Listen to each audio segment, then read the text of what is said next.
Welcome to our channel. Sunni dan Syiah seakan kutub yang jauh beda dan tidak akan pernah hidup tenang, damai, dan saling menerima. Itu kesannya saja, nyatanya tidak demikian. Kami akan sajikan kepada kalian betapa sebenarnya Sunni dan Syiah itu bisa saling menerima atas segala perbedaan. Tidak percaya? Silakan simak ulasan kami.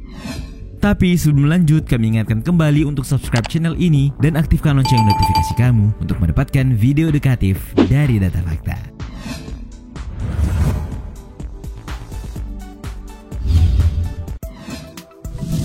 Di Sampang.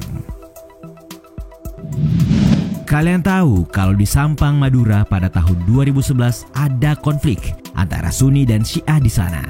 Konflik itu bermula di Desa Bluaran. Sayang sekali akibat konflik itu beberapa rumah warga Syiah dirusak. Tapi itu semua bermula dari provokasi. Dari sinilah konflik kedua terjadi lagi. Pada tanggal 26 Agustus 2012 di Desa Nangkernang bisa dibilang lebih gawat lagi. Karena membuat satu nyawa melayang, puluhan luka bahkan kritis, dan 49 rumah terbakar. Dan semua ini lagi-lagi karena provokasi. Menurut laporan dari Lembaga Perlindungan Saksi dan Korban atau LPSK yang mengadvokasi kasus tersebut, sebelumnya hidup antara dua mazhab ini harmonis saja di Sampang. Tapi entah mengapa di suatu hari tiba-tiba fatwa dan seruan MUI Jatim, PW Nahdlatul Ulama Jatim, dan Ulama Basara keluar dan menyatakan Syiah sebagai aliran sesat sehingga penganut harus dibaiat menjadi Sunni. Umat Sunni yang sudah meyakini fatwa dan suran itu pun bertindak. Dan jadilah konflik menyedihkan tersebut. Padahal dahulunya, sekali lagi hidup mereka tentram berdampingan di tengah perbedaan. Berdasarkan laporan Kontras, malahan dahulu warga Sampang belajar kepada Tajul Muluk, pemimpin Syiah di Sampang, bahkan mewakafkan tanahnya untuk pembangunan pesantren Syiah yang dipimpin oleh Tajul Muluk.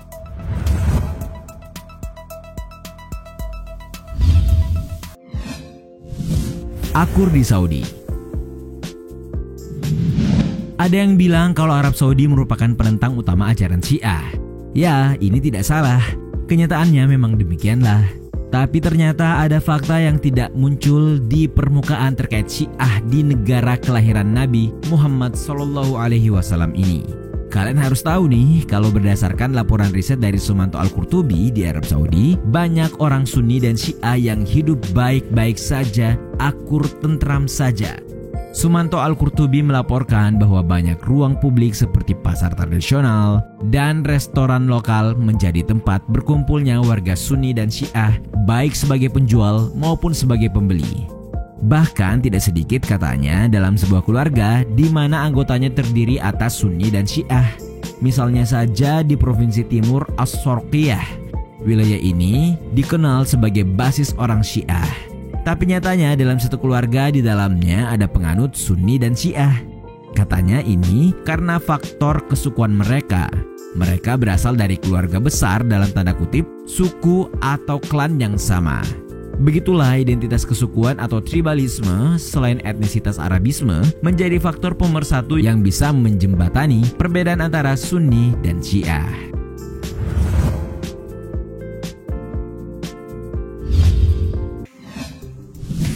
Guru para ulama.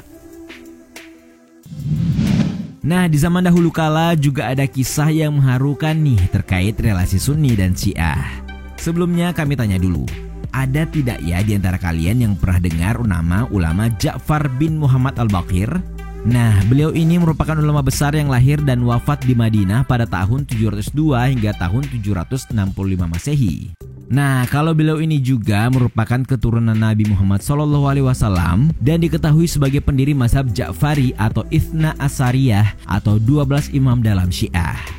Keluasan ilmu Ja'far ini membuat banyak ulama atau tokoh Sunni yang belajar kepada imam ke-6 dari 12 imam yang diyakini oleh kelompok Syiah ini. Kabarnya salah satu ulama Sunni yang belajar kepada Ja'far bin Muhammad Al-Baqir adalah Abu Hanifah. Abu Hanifah yang bernama Abu Hanifah An-Nu'man bin Thabit yang juga guru semua ulama Sunni belajar hadis dan ilmu-ilmu lainnya dari Imam Ja'far Shadiq, Imam Syiah ini. Kabarnya mereka tidak berbeda pendapat perihal fundamental agama. Perbedaan terjadi dalam memahami hukum-hukum yang bersifat partikular atau al-ahkam al-far'iyah saja.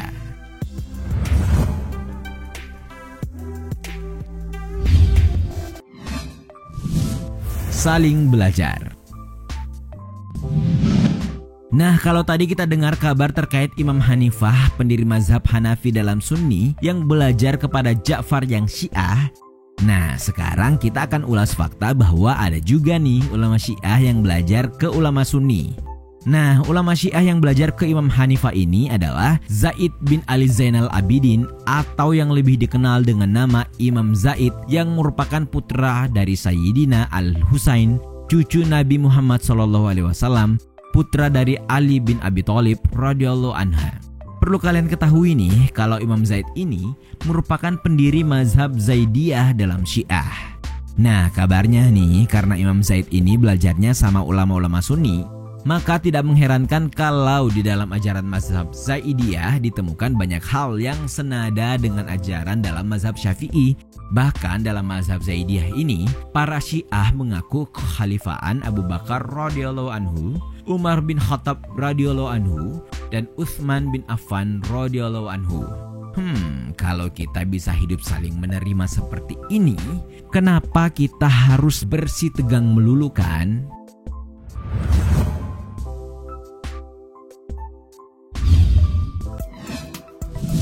Dimaini Amerika Serikat. Kalian tahu kan kalau Iran itu merupakan salah satu negara yang menentang Amerika Serikat terlebih sejak bergulirnya revolusi Islam Iran pada akhir tahun 70-an. Nah, sejak saat itu Amerika Serikat kalah banyak dari Iran. Setelah perusahaan minyak milik sahabatnya Inggris dinasionalisasi, anteknya Kemal Shah Pahlavi dilengsarkan, Amerika Serikat benar-benar kehilangan daya atas Iran.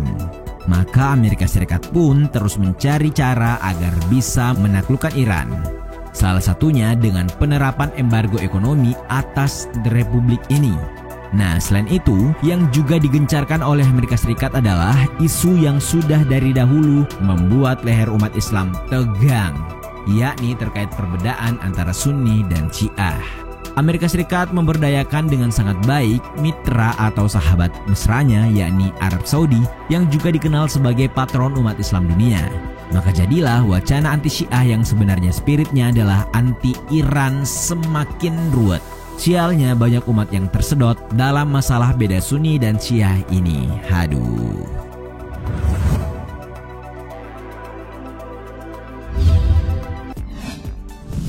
Perjanjian damai. Sebenarnya tidak ada lagi alasan untuk ribut-ribut antara Sunni dan Syiah. Begitupun antara keyakinan umat Islam lainnya. Kalian tahu kenapa? Nah, ini karena pada 4 hingga 6 Juli 2005 lalu di Amman, Yordania, sudah diadakan konferensi Islam internasional yang dihadiri oleh kurang lebih 200 ulama dari 50 negara. Kalian tahu dalam konferensi itu, sama ulama bersepakat bahwa tidak boleh lagi ada kafir mengafirkan antara Sunni dan Syiah. Konferensi tersebut memutuskan 5 poin yang semuanya menyerukan perdamaian, hidup saling menerima, dan berdampingan antar semua mazhab dalam Islam. Belum lagi dengan diadakannya Konferensi Internasional Persatuan Islam yang ke-32 yang diadakan di Teheran, Iran pada 24 November 2018 lalu. Demikian pula dengan Forum Ulama ke-14 yang melibatkan 500 ulama, cendekiawan, dan tokoh keagamaan Islam Sunni dan Syiah dari berbagai negara yang diselenggarakan di Damaskus Januari 2019 lalu. Maka, mari hidup bersama kawan.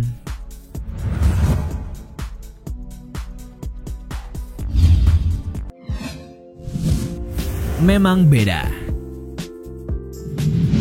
Tidak ada yang bisa menampik atau mengelak bahwa Sunni dan Syiah memang beda. Ya, yang satunya mengaku bahwa Abu Bakar, Umar, dan Utsman adalah khalifah.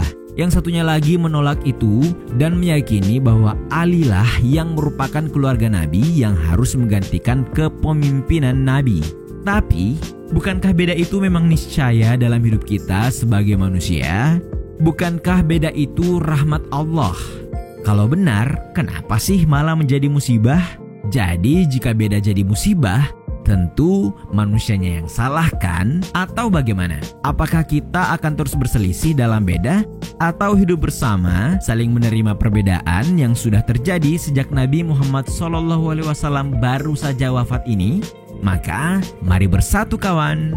Itulah tadi sejumlah fakta terkait relasi antara Sunni dan Syiah.